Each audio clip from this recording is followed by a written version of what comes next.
Bom, e agora eu vou passar para vocês a teoria de ácido e base, que é o capítulo 8, para a gente encerrar a química 1. Depois eu até quero fazer um simuladinho com vocês, tá bom? E aí, então, eu vou introduzir. Posso, João Pedro, introduzir o capítulo 8? Eu vou introduzir o capítulo 8 da teoria de ácidos e bases, tá bom? Então, tá bom. Então, vamos lá. É o seguinte. Vocês não ficam aí sorrindo, viu? Das caras e bocas aí, não. Então, basicamente, existem três teorias de ácidos e bases, certo? Essas três teorias são super importantes e o mais importante é você saber diferenciar essas três teorias, tá? Então, a primeira teoria é o ácido à base de Arrhenius. Arrhenius, então, era chamada teoria da dissociação iônica, também chamada da teoria da dissociação eletrolítica. Gente, eu estava vendo os vídeos, só um adendo assim. Eu tô bem morena aí nos vídeos, vocês se preocupem não, quando eu tô tomando sol, nenhum, viu? É efeito aqui da iluminação, dos hotspots aqui, tá? E eu não tive nem tempo de escovar o cabelo, mas as próximas agora que eu vou fazer de madrugada essas lives, assim, vou dar uma maquiada, vou dar uma produzida aí pra vocês, tá bom? E aí, o que que acontece? Dentro da teoria dos ácidos e bases, a teoria de Arrhenius também é chamada de teoria da dissociação iônica ou teoria da dissociação eletrolítica. Importante.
Então, estava ali respondendo o WhatsApp de vocês, tá bom? Gente, que saudade, gente. Vocês não imaginam a saudade. Se bem que assim, é bom dar aula, assim, mas eu sinto a saudade de olhar para vocês, de ver aquele fogo, né? Aquela vontade, assim, de aprender química. Nossa, uau, né? Tô numa saudade de vocês, viu? Isso é bom pra gente dar valor. Está vendo, Iane? Bem feito. Você que queria ficar fora da escola logo, tá vendo aí? Luísa Maria, que se apaixonou, não foi? Por química, eu tenho certeza que você é da área de química, tá bom? E aí, Ada Samara, tá feliz? Tô vendo, ó, tá? Kainan só estuda geografia, história, gente, sociologia e filosofia, tá? Stephanie, Gabi tá estudando, pessoal, todo mundo estudando, aos pouquinhos eu vou falando aí os nomes também de vocês, tá? Então vamos lá nas teorias, né? Que senão fica muito grande o vídeo, fica cansativo. Aí o seguinte, três teorias básicas de ácidos e bases, ok? A primeira teoria de Arrhenius. Ele começou a estudar essa teoria em 1888, 89, mais ou menos, e em 1903 ele ganhou um prêmio Nobel. O que ele descobriu, né? Ele fez o seguinte, ele falou que ácido é toda substância que em meio aquoso, Arrhenius água, sofre ionização. Gente, essa palavra é chave, ionização, que é a ação de fazer íons. Então, os ácidos não são íons, certo? Liberando como único cátion H+, que atualmente o mais correto é dizer íon hidrônio, tá? Que é o H3O+.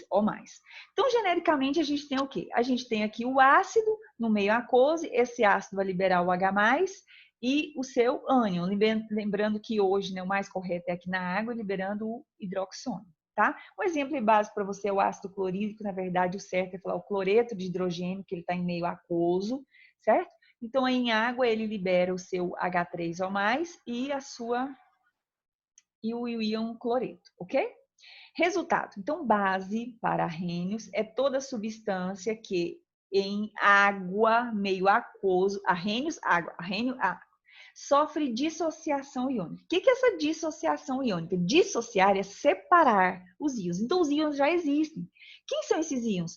Os íons, os cátions, certo? Então, os cátions. Então, eles já têm esses íons. Então, por isso que dissociação é para os íons, tá? E libera como um único cátion, um único ânion, desculpa, a nossa querida hidroxila, ok? Então, aí tem um exemplo básico para você, que é o hidróxido de sódio. A questão é que é o seguinte, qual o grande problema dessa teoria? Essa teoria, ela tem um limitador, que essa reação para Arrhenius era só ocorrer em meio aquoso. E os cientistas começaram a observar que essa reação ela não só ocorria em meio aquoso, não, ela ocorria em outros meios também. Então, essa teoria não podia se limitar só à água. Aí vem uma segunda teoria, que é a teoria de Bronsted-Lowell, que é chamada de teoria protônica. Lembrar com você que Bronsted é um cientista e Lowell é outro cientista. Tá? E o que ele disse? Ele disse que ácido é toda espécie química capaz de dar um H+. E a base é a substância capaz de receber o H+. Então, o ácido dá e a base recebe H+. Isso significa que para atuar como um ácido, um ácido de Bronsted, né, essa substância precisa de uma base. Ou seja, a substância simplesmente ela não vai doar um a mais para nada, para ninguém. Todo mundo tem que dar para alguém, né, gente? Você dá o quê para alguém? É isso. Então, ele tem que ter alguém para receber isso. E aí, esse ato de dar e receber, então, todo ácido de Bronsted tem que ter a base também de Bronsted, certo? Isso é um básico lá dentro para você entender essa diferenciação, certo? Beleza. Uma coisa muito importante para você lembrar é que o seguinte, essa teoria não precisa de água. Olha aí que coisa linda. Então, a teoria de Bronsted já abrangeu a teoria de Arrhenius, ok? Beleza. Um exemplo básico aí para você. Olha aí. Então, nós temos aqui a base, que é a amônia, junto com um ácido. Essa base, ela vai receber o H+. Então, ela é uma base. E o ácido que doa é o ácido. Essa base vai se transformar no ácido. Porque esse ácido aqui agora vai doar esse H para o cloreto, que vai ser a base. O que eu quero te mostrar? Toda base tem o seu par de ácido. Todo ácido tem o seu par de base. Resultado, a base origina um ácido, que é o ácido conjugado dela. Então, por isso que a gente fala, geralmente os conjugados estão nos produtos. Por quê? Porque a base se transforma no ácido. E esse ácido é o conjugado dessa base. É o casalzinho, é o casado dessa base. E esse ácido aqui, ele vai se transformar nessa base. Então, essa base é conjugada desse ácido, certo? Muito importante você lembrar isso daqui, certo? E o seguinte, essa teoria, ela também teve um problema. E qual foi o problema dela? Ela obrigatoriamente necessita de hidrogênio. Obrigatoriamente. E aí vieram outros problemas com outras teorias. Mas uma coisa que eu quero chamar a sua atenção aqui é o seguinte. Você está vendo aqui que eu coloquei aqui uma base forte? A base forte, ela vai se transformar no seu ácido conjugado. E o ácido conjugado dela obrigatoriamente vai ser fraco. Gente, é por isso que a química é linda, maravilhosa, perfeita. Base forte se transforma num ácido fraco. Entendeu? Resultado, se fosse uma base forte se transformar num ácido forte, não seria par conjugado. E, obrigatoriamente, o ácido forte vai se transformar na sua base fraca. Professora, como é que eu vou saber quem é forte e quem é fraco? Assim, para a força dos ácidos, você tem que lembrar que existem basicamente dois tipos de ácidos. Os hidrácidos, que são aqueles compostos ácidos que não têm oxigênio, e os oxiácidos, que têm os oxigênios.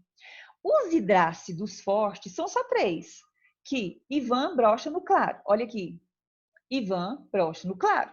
Desculpa se tiver algum Ivan aí, né, depois assistindo, quando eu ficar famosa, essa live se espalhar para todos os lugares. Aí, então só tem esses três fortes. Depois o moderado, que aquele negócio que você já sabe, não é? E o resto cuspindo, que é o restante. Então, só tem três fortes. Ivan brocha no claro, o moderado forte e o resto que é fraco cuspindo. Agora, para os oxiácidos, você tem que fazer aquela continha, que é o número de oxigênios menos o número de hidrogênios ionizáveis. O que é um ionizável? Ele não está ligado no átomo central. Ai, professor, eu não estudei geometria molecular ainda. Tem nada não. Aqui agora você decora isso aqui, memoriza. Só são 3 exceções e lá na frente aí você vai relembrar. certo? Então, você pega aqui o número de oxigênios menos o número de hidrogênios. Quando for 2 ou mais, como aqui no caso, ó, do ácido perclórico, são 4 oxigênios menos 1 hidrogênio dá 3, é muito forte, muito forte.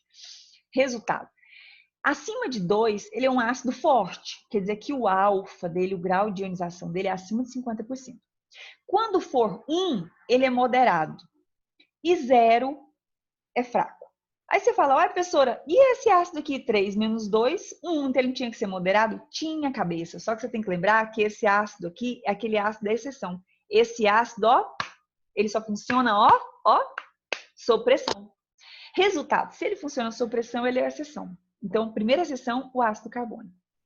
A segunda exceção são os dois derivados do ácido fosfórico, que é o ácido fosforoso e o ácido hipofosforoso, que é o H3PO3 e o H3PO2, que eles vão se enquadrar aqui também como os ácidos fracos, ok? O que você precisa lembrar aqui? O par conjugado será o oposto. Então, esses ácidos aqui são fortes. Quando ele perder esse hidrogênio, ele vai se transformar numa base fraca, certo? No caso, se ele for um ácido fraco, olha aqui o ácido cianídrico, ele é fraquinho, gente. Quando ele perde esse hidrogênio, ele vira o cianeto. Gente, matou demais. Cianeto é o que aqueles espiões russos, ou será que aquelas autoespionagem utilizavam para matar as pessoas. Um pouquinho já matava a pessoa. Então tá aqui um exemplo. O ácido é fraco, mas a base que ele vai se transformar quando ele perder esse hidrogênio é muito forte, ok? Isso no caso dos ácidos. Vamos ver agora as bases.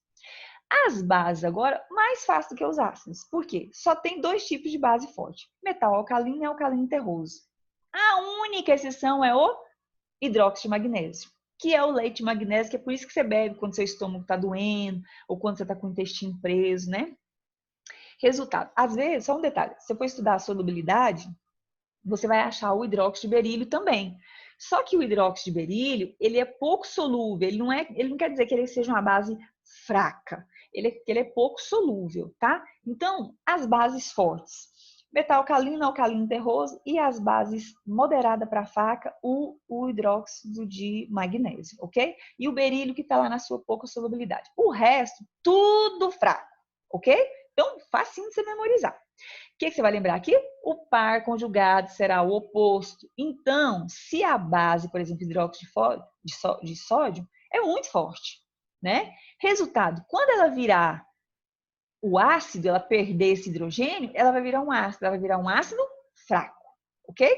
Beleza. E uma outra observação que você tem que lembrar das espécies anfipróticas ou anfóteras. O que é isso? Algumas espécies químicas, algumas substâncias, elas têm capacidade de funcionar tanto como base ou como ácido. Exemplo mais clássico, a água. A água, ora ela é ácido, ora ela é água. Você lembra que eu dei o exemplo para você? O estômago vazio, a hora que você toma água, né? Dependendo do horário que você toma, ajuda a elevar o pH. A melhor coisa que você tem que ser tomar um copo de manhã de água, quando você levantar, antes de fazer o seu jejum, que é o café da manhã, né? Resultado, você dá aquela forrada, assim, o seu pH, assim, dá uma elevada nele para receber seu alimento, certo? Em compensação, se você comer um pacote de bolacha maisena, que tem vira um cimento dentro do estômago, e para sair, então, toma um copo de água aí para dar uma acidez ali. Então, depende de com quem que a base está ligada. Aqui, por exemplo, se ela estiver ligada com o ácido clorídrico, do seu estômago vazio, ela é uma base. Em compensação, se você colocar ela dentro da amônia, ou da maisena, aquela bolacha maisena, ela vai funcionar como um ácido, tá? Mas existem outras espécies também. Os principais aí são os ânions hidrogenados, aqui no caso o bisulfato, bi porque ele originou de um ácido com 2 hidrogênios, ou também conhecido como monohidrogênio sulfato. Aqui o bicarbonato, que também originou de um ácido com 2 hidrogênios, que também é conhecido como monohidrogênio carbonato. E aqui o bisulfeto, que originou também do ácido sulfídrico, tá? Que também pode ser chamado de monohidrogênio sulfídrico. A única exceção é a sua hidroxila. Essa hidroxila não tem jeito, né, gente? Ela sempre vai funcionar como uma base, tá? Porque ela vai sempre o quê? Receber, tá? Receber o H+, ok? Beleza. Aí vem a questão do seu problema. Lembra que eu falei que o problema é que a teoria de Browstens necessita obrigatoriamente de hidrogênio, de H+. Aí vem uma outra teoria para poder rebater isso, que é a teoria de Lewis, que é a Master Blaster que é aqui adentra e engloba todas as outras, né? Que é chamada de teoria de ácido e base de Lewis ou teoria eletrônica, que em contraposição à teoria de Bronsted. Então, ácido é toda espécie química que recebe par de elétrons. E base é toda substância química que oferece, que doa o par de elétrons. Quer lembrar com você, uma das mais clássicas aqui, ó, é a amônia. O nitrogênio está lá no grupo 15. Ele tem 5 elétrons na última camada. Para ele ficar estável pela regra do octeto, ele precisa de mais 3 elétrons, né? E ele faz a ligação aqui dos 3 elétrons com o hidrogênio, tá vendo? Só que sobra um parzinho de elétrons. Esse parzinho que sobra, ele doa. E quando ele doa, ele vira uma base. Por isso que quando você põe limão no seu peixe, que o seu peixe é amina. Aí a sua amina tem nitrogênio. Quando você põe o limão, tira o odor de peixe, aquele cheiro ruim de peixe, né? Peixe é uma delícia, mas ele tem um cheiro forte, né? Então você coloca limão para dar uma amenizada naquele cheiro, para neutralizar. E aqui eu coloquei o boro para você, que faz a reação com 3 flúors.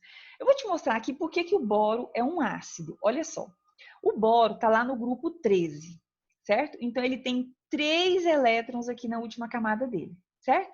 Tem número atômico igual a 5 e 3 elétrons na última camada, aqui ó, 2 mais 1, 3, beleza. No estado excitado do boro, o boro faz aquele processo de hibridação. Ele pega o elétron aqui do S, do orbital S, e doa para o P. E junta esses 3 orbitais, olha aqui. Aí fica o orbital do tipo 1s e 2p's. 1s aqui e 2p's, beleza. Lindo. Aí ele agora faz a ligação com os 3 flúors aqui, tá vendo? E fica estável aqui. Porque esse orbital aqui não conta porque ele está vazio, não é? Só que aí é que está a questão. Esse orbital aqui, ele está ali vazio. Mas se tiver elétrons, pares de elétrons, ele preenche e ele recebe. E aí o que ele faz? Ele recebe esse par de elétrons aqui da base para aquele orbital vazio. E aí ele vira um ácido. Ok? Não é lindo? Gente, química é linda, é uma coisa perfeita. Tudo se encaixa na química, não tem nada solto na química. Resultado. Resumindo para você, que eu tenho certeza que a Alessandra te ensinou muito bem a teoria dos conjuntos, olha só. Todo ácido ou toda base de arrênios vai ser também um ácido ou uma base de Bronsted, que também é um ácido e uma base de Lewis. Então, o ácido de arrênios é também um ácido de Bronsted, é também um ácido de Lewis. Toda base de arrênios é uma base de Bronsted, é também uma base de Lewis. Cuidado! Todo ácido de Lewis é um ácido de arrênios? Não, não, não, não, não. Tá certo? Então, o contrário não é verdade. Isso aqui você precisa saber muito, tá? Que isso aqui é bem minucioso, ok? Então é o seguinte, aí a gente vai lá fazer nossos exercícios, ok? E um beijo para vocês, ok? Daqui a pouquinho a gente volta no nosso BED canal, tá? Vocês não ficam sorrindo aí das minhas caras e bocas, não, ok? Vocês fiquem aí de boa, tá bom?